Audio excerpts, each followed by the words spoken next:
Assalamualaikum warahmatullahi wabarakatuh. Selamat pagi semuanya. Nama saya Arayana Amaranggana Baskoro dari kelas 11 MIPA 4. Hari ini saya akan membawakan dua materi, yaitu materi tentang latar belakang penjelajahan samudra dan organisasi Budi Utomo. Hal yang pertama akan kita bahas adalah tentang latar belakang penjelajahan samudra. Setelah itu dilanjutkan oleh materi organisasi Budi Utomo.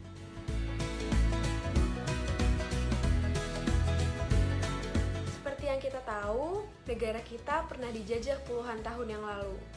Penjajahan ini dimulai dengan adanya penjelajahan samudra. Lalu, apa ya yang menjadi latar belakang terjadinya penjelajahan samudra?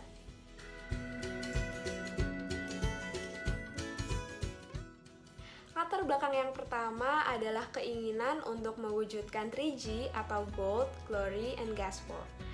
Jadi, penjelajahan samudra ini salah satunya dilatar belakangi oleh hal ini. Gold sendiri artinya mencari kekayaan.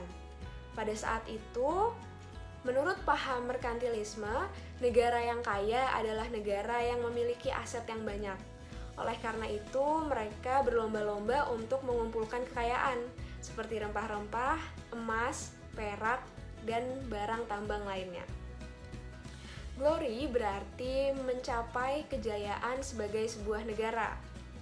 Hal ini dimulai oleh Portugis yang merupakan salah satu penjelajah pertama.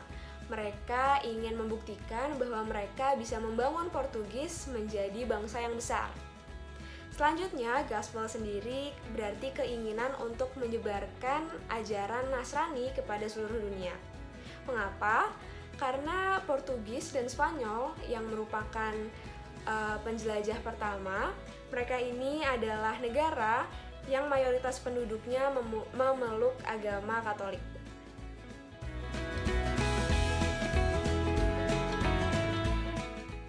Pada zaman dahulu muncul teori heliosentris yang menyatakan bahwa bumi itu bulat dan bumi selalu bergerak mengelilingi matahari. Teori heliosentris ini dicetuskan oleh Kopernikus. Setelah teori ini keluar, banyak sekali orang yang melakukan penjelajahan samudra untuk membuktikan bahwa bumi itu bulat. Akhirnya, teori ini terbukti dengan salah satu cara, yaitu melihat kapal di laut. Saat kapal itu pergi, semakin jauh kapal itu pergi, semakin kecil kapal itu terlihat. Cara lain adalah dengan mengetahui salah satu perjalanan penjelajahan samudra Spanyol dan Portugis.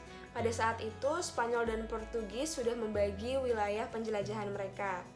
Namun akhirnya mereka bertemu lagi di Maluku dan hal itu membuktikan bahwa bumi itu bulat.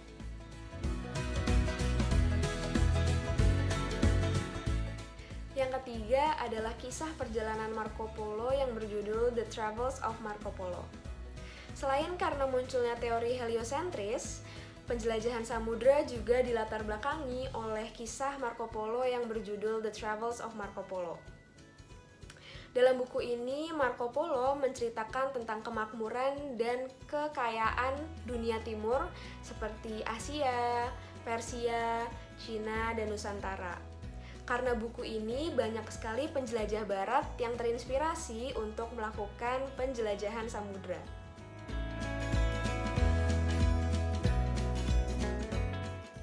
Yang keempat adalah jatuhnya kota Konstantinopel ke tangan Turki Utsmani. Saat itu, pusat perdagangan antara bangsa barat dan timur adalah Laut Tengah. Salah satu kota yang berada di sana adalah kota Konstantinopel.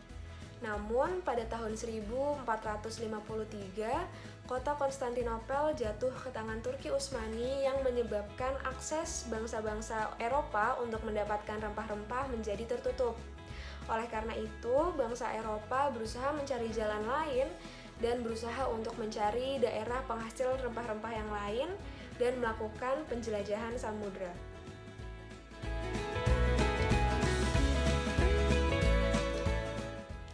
Yang kelima adalah berkembangnya ilmu pengetahuan dan informasi, bidang geografi dan navigasi.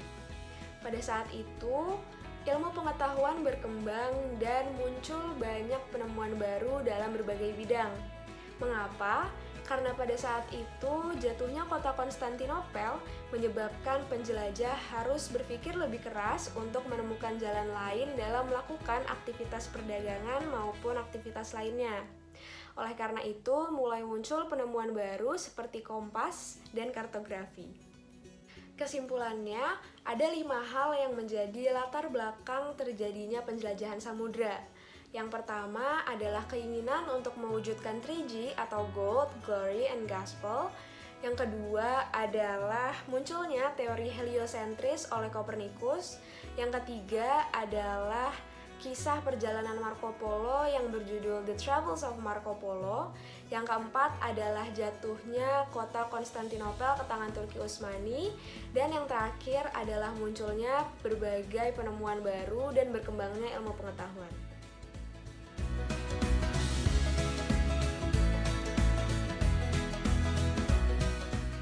Materi selanjutnya yang akan kita bahas adalah tentang organisasi Budi Utomo. Seperti yang teman-teman tahu, memasuki masa pergerakan nasional, perlawanan dari rakyat Indonesia sudah tidak lagi menggunakan perang. Pada masa ini, perlawanan rakyat Indonesia dilaksanakan dengan cara mendirikan berbagai macam organisasi-organisasi pergerakan nasional, salah satunya adalah Budi Utomo. Pada tahun 1907, Dr. Wahidin Sudirohusodo melaksanakan perjalanan keliling Pulau Jawa untuk mengampanyekan peningkatan martabat dan kehormatan rakyat melalui pendidikan. Peningkatan martabat dan kehormatan rakyat ini disertai dengan adanya studi fonds, yaitu lembaga yang membiayai pemuda-pemuda cerdas yang tidak lanjut sekolah.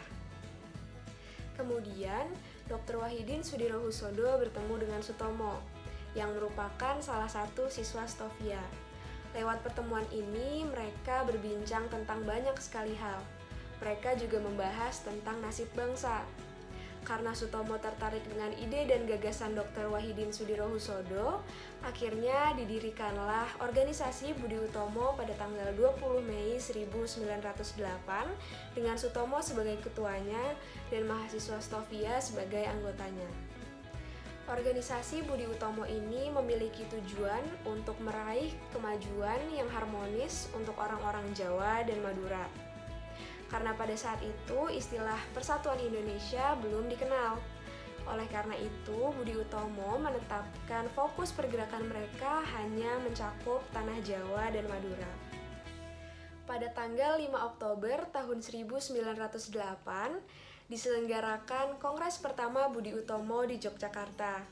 Dalam kongres ini ditetapkan bahwa pengurus besar Budi Utomo berasal dari golongan tua. Selain itu, mereka juga menetapkan 4 hal. Yang pertama adalah Budi Utomo tidak menjalankan gerakan politik. Setelah itu, kegiatan Budi Utomo hanya ditujukan pada bidang sosial, budaya, dan pendidikan. Setelah itu, ruang gerak Budi Utomo adalah Jawa dan Madura, serta Tirto Kusumo, Bupati Karanganyar, dipilih sebagai Kepala Pusat Budi Utomo. Pada tahun 1912, Noto Dirjo menjadi Ketua Budi Utomo. Pada masa ini, Budi Utomo mengumumkan fase pengembangan yang sangat penting.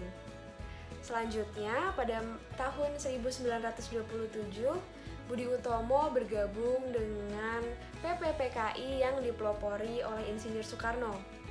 Lalu pada tahun 1928, Budi Utomo menambah asas dan tujuannya untuk turut mewujudkan persatuan Indonesia. Usaha ini dilanjutkan dengan melakukan fusi dengan PBI dengan dipimpin oleh Dr. Sutomo. Dengan itu berakhirlah organisasi Budi Utomo. Untuk hari ini cukup sekian yang dapat saya sampaikan. Mohon maaf atas kekurangannya. Wassalamualaikum warahmatullahi wabarakatuh.